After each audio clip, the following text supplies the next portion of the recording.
We're back. you seem happy, Ken.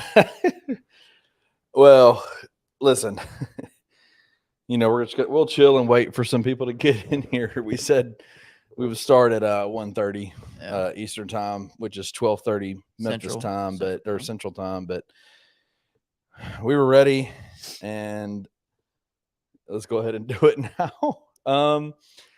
Yeah, man. Yeah, man. Aren't you hype? I was. You just knocked our thing off. It's all right. I can still hear you.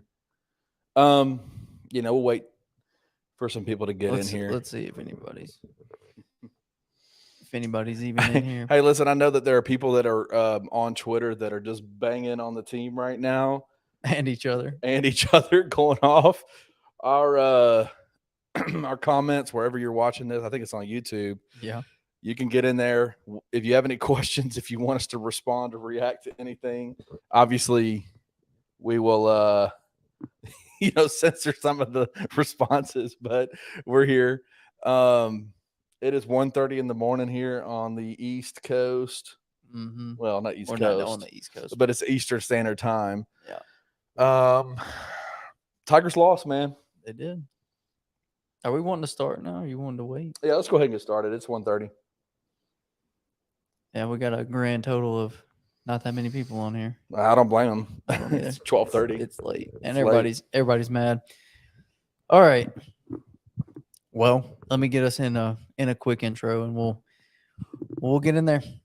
You good? Ready. So, what's up, everybody? Christian Fowler here with Bluff City Media, joined by the OG for his number 2 camera appearance of his life. Who does number 2 work for? It's Kenny Stubblefield for you guys. We are here on the heels of disappointment. I don't even know what to say. Like, I really don't.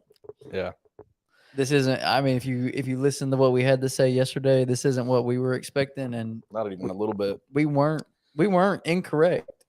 Yeah. Truthfully. No, I mean, I think our analysis that we gave last night was absolutely correct.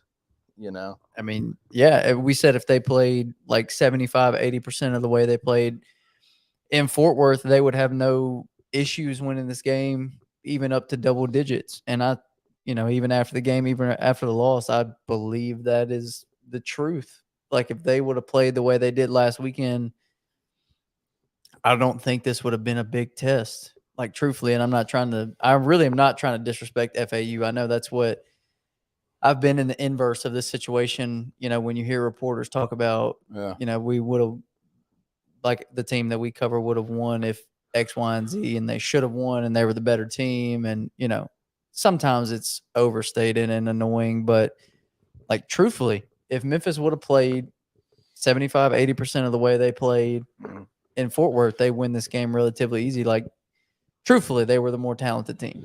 I mean, it was pretty obvious. I mean, listen, FAU they played well. They have players. John L. Davis is a beast. He can shoot. You said he wasn't a 7-footer. He's definitely, from where my vantage point when I came out of, so everybody knows, like, I usually sit on the baseline at games and I'm able to kind of film. Well, in the NCAA tournament, that's not allowed. You can't do that kind of stuff. And so I had to set up this live capture device in the underbelly of the Nationwide Arena just to be able to, like, get some live footage from the game. NCAA is pretty tough when it comes to that kind of stuff. They don't mess around. And so I was watching the game on a 13-inch screen, which was on your laptop. On my laptop, which was like I could hear the noise right there. I mean, the game was going on right there, and I'm sitting there on my laptop looking at it like this. It was so annoying. Yeah. But anyway, like, I got a chance to go out and see the court a few times, and Golden was a big kid, man. Didn't do much, but he's a big kid. I don't know if he was a legit footer, but I mean, regardless, that doesn't matter. Let's get into it a little bit. Yeah. Real quick, just so you know, if you're commenting, we're seeing them now. We didn't see them yesterday. But yeah, we're in the right window to where anything that is put in the live chat will pop up on Kenny's screen over here to our left, and we'll be able to see it. So Keep it respectful, guys. But like or don't. don't. We're here. Who cares? We're here for it all. Yeah, like get out your frustrations. Take them out on us if you need to. We can handle it. We're grown. Or if you have any questions or just comments in general, feel free to throw them in there.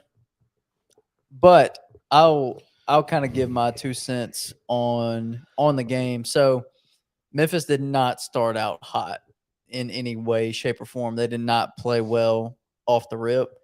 FAU came out looking way better and way more ready. Yeah, way less affected by the moment. Yeah. Memphis looked a little sped up, which is so weird. A little out of sorts. Yeah, especially considering you just played in the conference tournament championship Played game. the number 1 team in the country like 4 days prior to that. Yeah, and it didn't bother them at all, but they looked like they needed time to settle down. And with about 4 or 5 minutes left in the second half, it did look like they settled down because they got outplayed in the first half.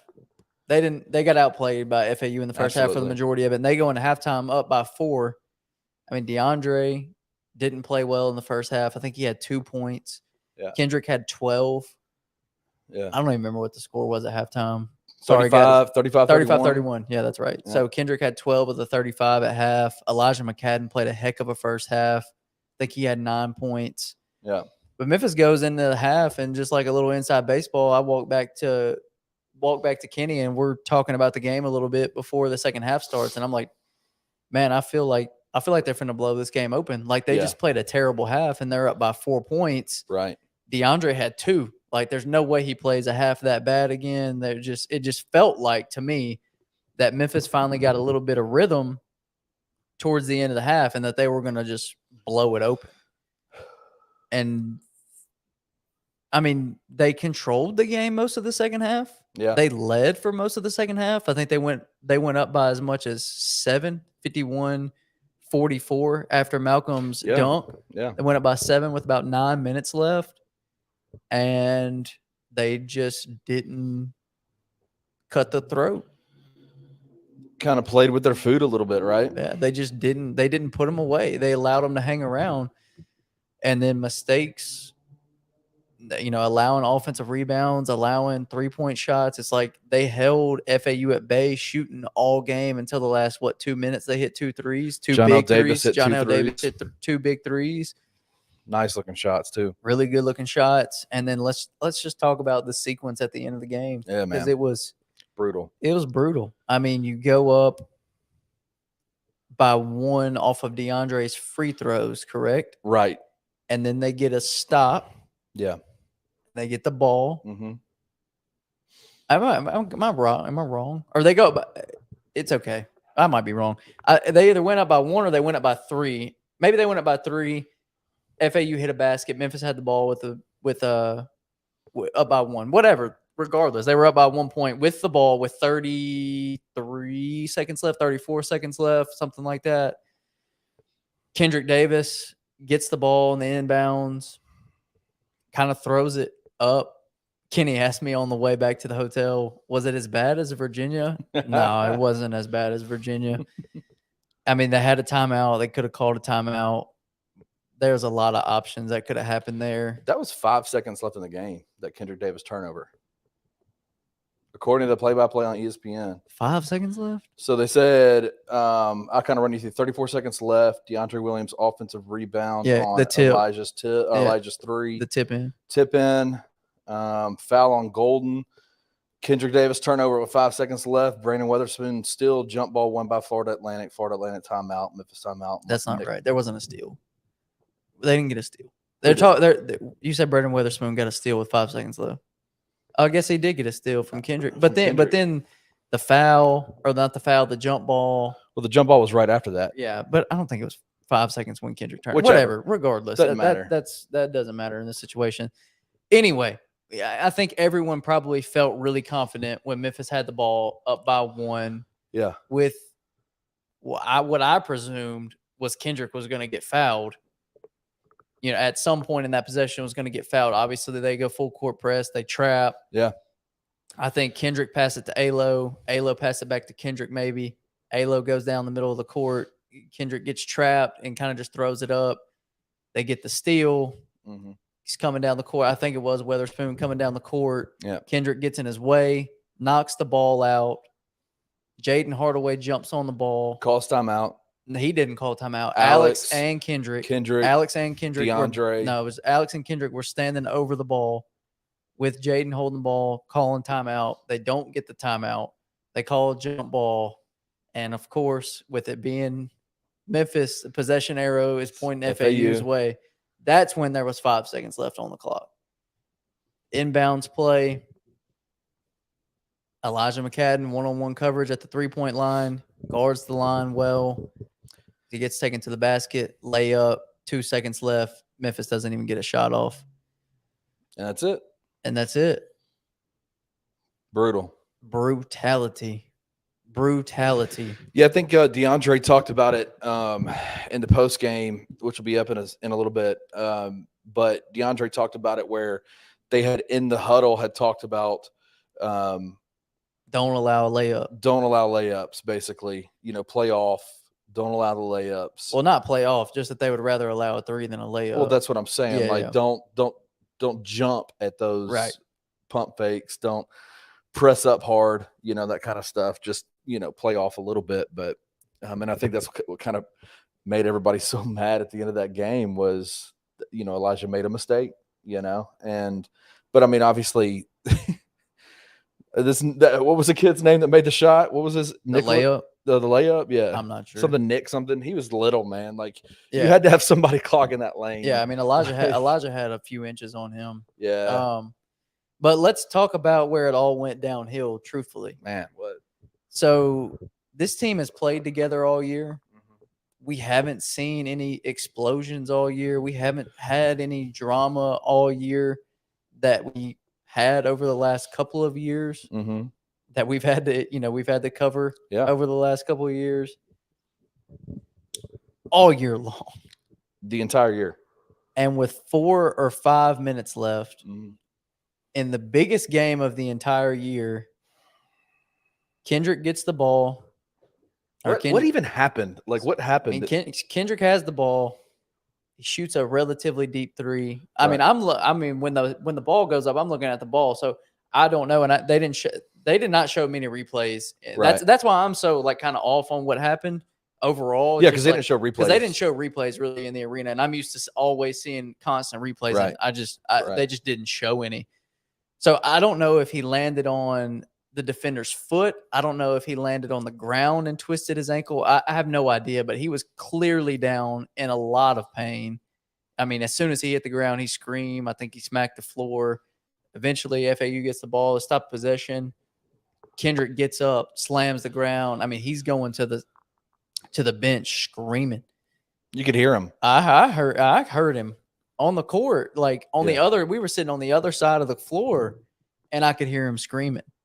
And I was like, oh man, I mean, it was bad. And then they called the timeout, or there was a timeout on the floor. Yeah. And the rest of the team comes over and he's going at Malcolm Dandridge.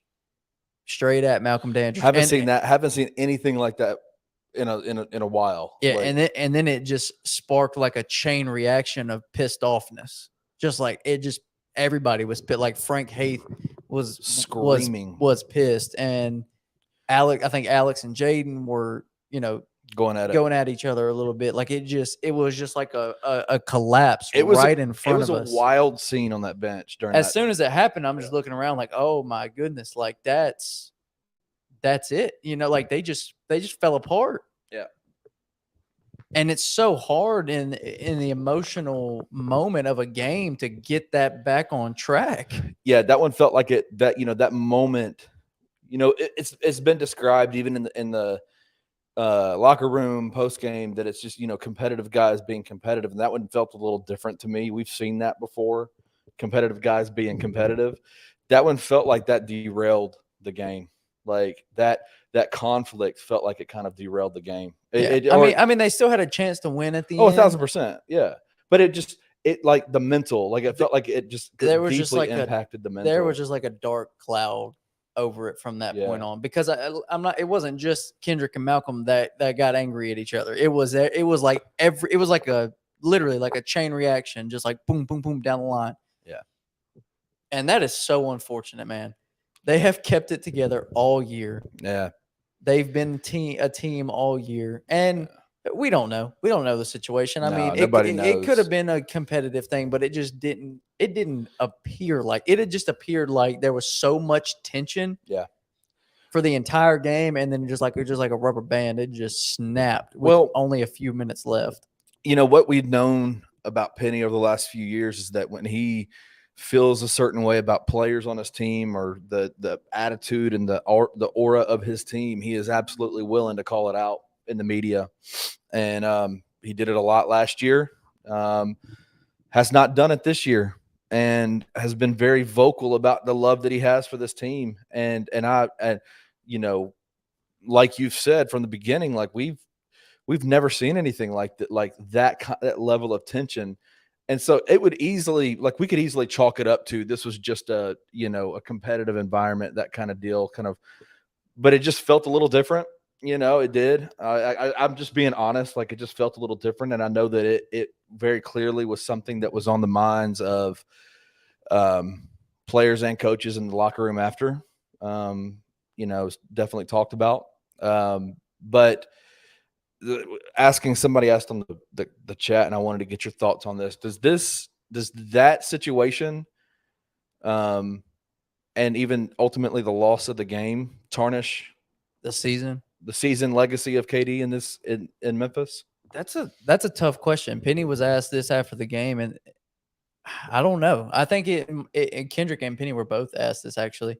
This might be one of those situations where we need a couple. We need a week or two. Oh, absolutely. To really decide what it meant. But I mean, at the end of the day, they wanted a national championship. That's what they were playing. That's what they wanted. And dude, it was so there. Like, it was. I mean, I try to be very respectful of teams and stuff, because they're working their butts off. Yeah. And these are college athletes. We're not on that level. We've never been on that level. Like, we don't bust it like that. No.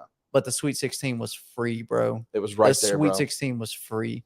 Like, yes, I know Fairleigh Dickinson beat Purdue. They played out of their minds, and Purdue didn't play well. And I kind of hinted at it yesterday. I thought Purdue was fake. They're just a one-man show. Their guards are not good. And you saw them live and in color today, and I was not impressed. Not impressed in the slightest. Madison Square Garden was free, and I asked you that walking out of the arena. I was like, did Purdue losing hurt this game? Like, did it hurt? I know, and I mean, who knows? It's so difficult to answer that question because we're not in the. We'll never know. We don't know the psyche of the play. But could it have? Who knows? Well, of course. Could they have just been like, oh man, we got a 16 seed tomorrow? Do you know what I told you? You remember what I told you at the beginning of the game? Do you remember what I told you at the beginning of the game? Or right after Purdue lost and we were walking back to the media room, I turned to you and I said, if I'm Penny, I'm in that locker room and I've got the entire team around me, and I'm saying this can happen to anyone. Yeah. And it doesn't matter. And it does not matter. Because we ain't there. We're not there yet. We're not the number 1 seed. Like, we're not Purdue. Yeah. And we can't think about round of 32 yet. 100%. This can happen, because I legitimately do believe Tigers walked into that game against FAU and was like, we got this. Yeah. It felt like we about to beat tail. It felt like it. It did. I don't know, man. But this is something, Christian, like, and I know we're not breaking the game down, and I'm sorry, but it's damn near 1:45 at night. And it's 1:48. We're still trying to work through it all. But let me it just honestly, like, I asked DeAndre, I mentioned this, I kind of alluded to this last night in our pregame for FAU, that I had asked DeAndre at the media availability about, like, the transition from AAC to the NCAA tournament and the level of play in which not only he played with, but the team played with. Like, were you kind of hoping to go straight into it, like straight to the NCAA tournament, like not go back to Memphis, take those 4 days off, all the life's problems that you have at your home, your chick's calling, whatever it may be, your bills are piling, whatever it may be, you get to like just totally lock in. And it felt like, because that was something that I was concerned about, Christian. Like I was like, this team is playing at such a high level in the AAC tournament that coming home was almost like the worst possible scenario for them. Yeah, because it's like, how do you recreate that? You can't. And there were times in this game where it felt like they were trying too hard to recreate what they did last weekend. 100%. And you just gotta play the way it is that day. They didn't have the same momentum. Like you said, they come home for 3 or 4 days. You don't have the same momentum you had. Yeah, man. It's a different game. It's a different week. It's a different arena. Yeah, I mean, I agree. I feel like that definitely had something to do with it. Just feeling like you couldn't be stopped, and then coming this way. Let's get to some questions. It looks like we got some comments over We got there. a few. I think people are mad at us. Yeah, probably. Making it sound like the last turnover call was the worst one to the game. At least 2 points were handed to FAU. 10 points. 10 points handed. I don't know. You didn't flesh that out very well. Me? Yeah, I don't know what you're saying. I'm just reading what it says. Every time Malcolm dribbled, it was an instant turnover. Yeah, I mean, Malcolm's not known for his ball handling. Malcolm's ball handling skills aren't the greatest. No, but I mean, come on, man. Malcolm played a good game. Malcolm played well. Malcolm was rebounding the ball and blocking shots, and I think he was just in for too many minutes. Yeah. If anybody's got any questions, we'll be happy to answer them. But is the rest comments? The rest are just straight up. It doesn't tarnish. Memphis said it doesn't tarnish anything. We're not even in the tournament without KD. We won 5 games this year without him. I mean, that's a little overreaction, I think. But I mean, they wouldn't have been good without. No. I know. I think they wouldn't have been good without KD this year. Absolutely. They probably would have won more than 5 games. But I think that they absolutely, just in terms of like, what KD is expected. And I think it's just so weird, Christian, because like we came into the season not really knowing what to expect from this team. Not at all. And we've talked about this for the entire season of just like, this team is they've just overreached, I guess, on the expectations. They're just better than what we thought that they were going to be. And it's just wild because like the talent level on this team is just not as high as the previous teams, but yet this team feels like it's a better all around team. And that's why you looked at, the Purdue loss prior and, prior to the Tigers playing tonight, and you go, man, the Sweet 16 is in their grasp. And if the Sweet 16 is at play, like it's wide open. I mean, it's wide open, man. Like that's wild. Yeah, okay. Okay, so let's get back to the tarnish stuff. Does it tarnish the season? No, it doesn't tarnish the season. No, 26-8, great year, AAC tournament champions. But you know what it does do? This will always be, always and forever, when the 2022, 2023 team is talked about, it will always be what could have been. Always. Because, I mean, like we're saying, the Sweet 16 was free. It was there. It was there for you. You win this game. I'm sorry, you're not like a 16 teams never won more than one game.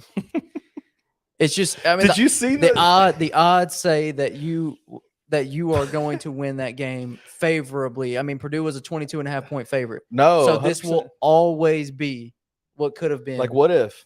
Because they could have been a Sweet 16 team, and 100%. Who knows after that? But if this team would have went to the Sweet 16, you wouldn't have anybody say anything about Penny's coaching. You wouldn't have nobody would say anything. It'd be like this team went to the Sweet 16. But so at the end of the AAC tournament, you wrote an article on bluffcitymedia.co, an insider article.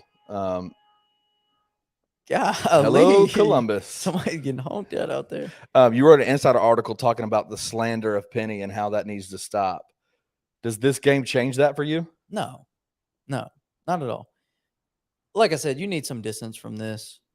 You need. Sorry, Trey. My guy Trey's texting me. Trey? Yeah. Oh, your guy Trey. No, Trey Draper. Trey. My man's upset right now. I almost flipped him off on the camera. My man Trey is upset. Why is he upset? Because Memphis lost. What are you talking about? Trey. I don't know if he's watching this. He just texted Love me. you, homie. I really don't know if he's watching it, but he might be. What were we talking about?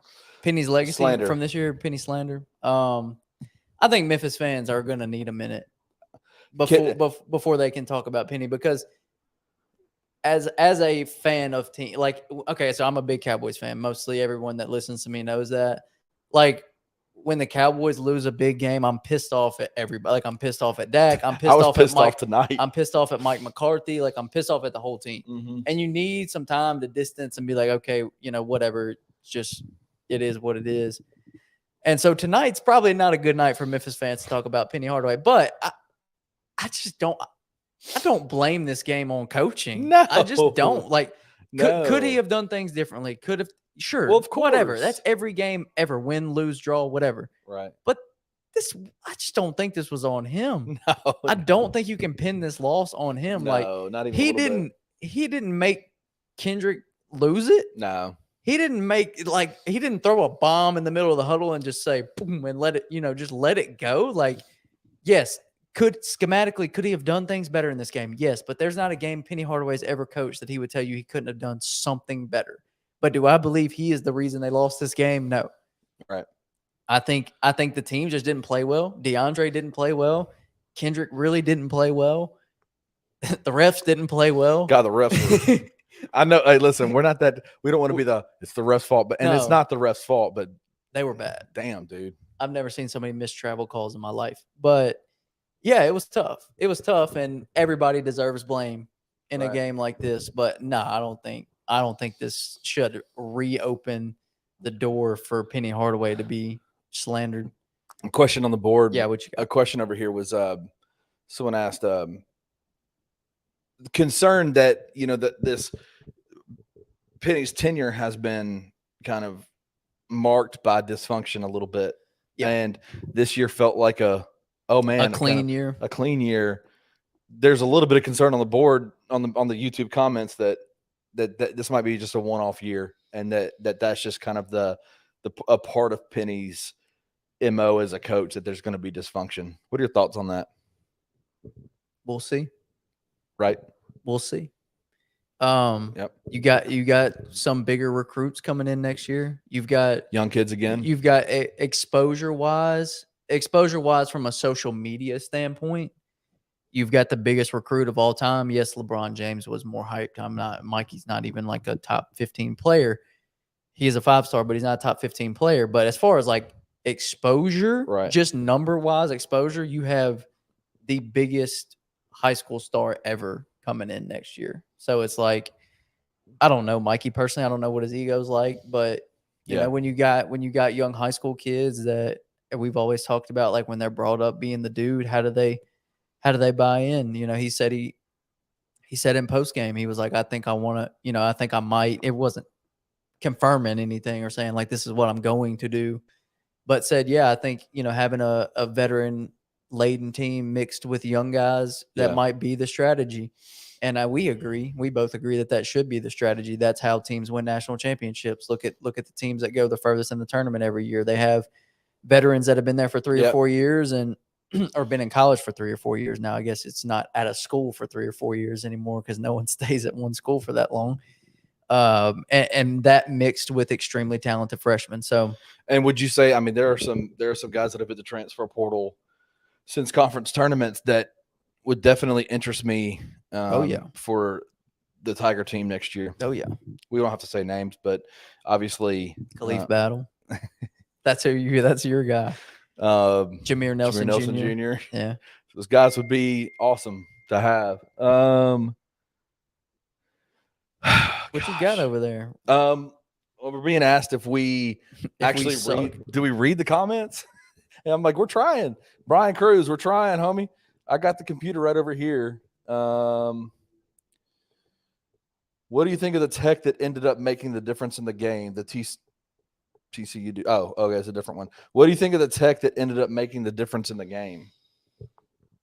I didn't. The Elijah Tech. The Elijah Tech. Yeah, I didn't like it. Didn't like it at all. Dumb. It was bad. These are kids, man. Yeah. And it's the NCAA tournament. NCAA tournament, man. Yeah. Bad call. There's a lot of bad calls tonight. Yeah, it was bad. Yeah. I mean, it was those. I mean, I've seen those refs before. I don't know if I have. The real like. I don't think they did any. I think someone said they didn't do any Memphis games this year. Might have been. No. There was one of them that did. Jason. I think Jason Munns at the commercial appeal said that he didn't think any of these guys did Memphis game this year. The white ref that had the real coiffed hair. Do you know what I'm talking about? Yeah. I've seen him at the games. Get back on them comments. My bad. Where do you? Someone's all exclamation. Where do you think Mikey will take us next year? I don't know, man. Listen, I don't know. It depends what's around him. Yeah, we're 2 hours out from the game, man. Like but that's how it is, man. No, I feel you. The game ends and you're on the next season. Why do the refs in NCAA hate Memphis? I wish I knew, man. It feels like I really like for real. And any fan of any team feels like their team is snake bitten. From an objective standpoint of just someone who heavily indulges in sports, it's like this always happens to Memphis. There's always something that happens to Memphis. And Penny was sneaky with the way he answered that question tonight in the post game. Yeah. He said, I know about this situation. Like, I know what needs to be done. We have to be at least 5 times better in every aspect than the other team that we're facing, or it's over for us. Yeah. All you got to do is read between the lines on what he means by that. Yeah. You don't want to leave it in anyone else's hands. If all things shake out in the the talent level of the team and what they're doing, Memphis, he believes Memphis will get screwed. It felt like it too. Like objective. Just watching the game, it was just like, man, what is going on? Like, yeah, wild. Especially the jump ball. Like, for real, I was on the side of the court that it happened on. Someone on the board someone in the comment just asked if it felt bang bang. Is that not true? The jump ball. I mean, I'm not a referee, right? So I'm not. My eyes aren't trained like that. I do watch a hell of a lot of sports, so you can ask anybody that watches sports with me. I got a pretty good feel for calls in both football and basketball because I watch too many sports. But okay, so just to give you an idea, they're on one end of the court. I'm on the other end of the court on the baseline. I mean, on the sideline, court side, looking down the line. I can tell that Jaden Hardaway clearly has the ball in his hands as timeouts are called. Right. I don't know how a ref right on top of that didn't see that. And and I'm watching that in real time. I'm not watching a replay. I'm watching it on the court. Right. And I as soon as it happened, immediately that Memphis ball. That's Memphis ball. They caught the timeout. Jaden clearly had both hands on the ball. No FAU defender was touching it yet. And then the FAU defender ultimately comes in and they get the call. I know that refs have kind of made a transition away from calling timeouts on jump balls, specifically for the kind of timeouts. They want to like clean up the game, and this is not a jump ball situation, but if somebody is diving out of bounds, they don't want a timeout to be called as they're diving out of bounds. This is a totally different scenario. And so I think that has kind of bled over a little bit in the referees just to like blur the lines the lines for refs to like make the call that's right there, even if it's a one hand on the ball, 2 hands on the ball, whatever it is, just make the easy jump ball call instead of rewarding a timeout. And I just think in that moment, in that situation, you got dudes hitting the floor, literally fighting for their tournament lives, for their season lives, and you just, I don't know. What else you got? Listen, we've been going for 34 minutes. We're going to get out of here soon. So if you got any more, just keep going with the comments. No, I know. I'm just saying. I'm giving them a heads up. Last call. Yeah, last call. This is like last call at the bar. It is 2 a.m. So last call for questions and comments because we got to drive 8 hours home tomorrow now, guys. What do you think about this? Memphis just asked, enough possession arrow. This isn't pickup. Make them jump it up. Adopt the NBA rule. What are your thoughts on that? I like it. I love it. I like it. There's a lot of NBA rules that I would love to be adopted into the NCAA. Yeah, let's not get into that because me and you Me and you talked about that for We'll- like an hour on We'll the go way for an here. hour on that. I loved it though. I love But that. yes, yeah, I would much rather them jump it up. It's that possession arrow is just so luck. It's so lame. But it's so luck in those scenarios. Like if Memphis has that possession arrow right then, they win the game. They win the game. They win the game. But they just didn't. They didn't have the possession arrow. FAU had it, and so they get the ball. So yeah, jump them up. Screw the jump. I hate the jump. I hate the possession arrow. So obviously we got to see for the second time only in the history of the NCAA tournament, number 1 seed get beat by a 16 seed right before that. That was wild. That was wild. So you've got Purdue out, you got Arizona out, which is they're not a number 1, but you got Arizona out. Who else lost the last couple of days? Anybody? Who like big teams? Like high seeds. High seeds. Virginia lost. That's a 4, a 2, and a 1. Right. Yeah. Who do you think is going to win at who do you think is, I know we're branding it, it's the second day, but what do you think? Bro, I don't know. I mean UCLA. I didn't even get to look at any of the games tonight, so I don't even know who won. Kansas State. I mean, I picked K-State and UCLA in the final. That was my final, and they're both still in it. So I'll stick on that. Who? Let's go back to Memphis for 1 second. Yeah, we're finna wrap this up, bro. Yeah, we got stuff. We still got stuff to do, and it's too. We need one more question. Okay. This is it. Final call. Is this from you or is this from the chat? Chat. Okay. Who do you? I know we're literally are just coming down off the game, trying not. It looks like there's one after that too. Ask me the rest of the questions that are on there right now, and I'll rapid fire them. And this is no more in the chat. No more questions in the chat. Just 2 questions. All right. Who do you think is still on the team next year? Who is still on the team next year? Eligibility wise, I would say Keontae comes back. J-Law has eligibility. J-Law, Chandler. Malcolm has one more. Keontae. There's somebody that we're missing. Jaden. No. Yes, Jaden has one more. Jaden has one more year. Ian Granja, Jamar Young. I think that's about it. Columbus is lit tonight, guys. Fed's rolling through. I don't know. Keontae. Yeah. I would suspect that. Keontae, Jaden. Yeah. There's going to be a few. Malcolm. Kind of like what happened last year with Penny, where there's going to be a few like, hey, we think you need to go find another place to play ball. And, kids deciding to leave. And I think there's going to be a few of those. I think it's going to be a really different roster. It's going to be a really different roster, which is kind of par for the course for Penny's teams at this point. So I think we'll definitely see Keontae back. Yeah. What you got? Last one.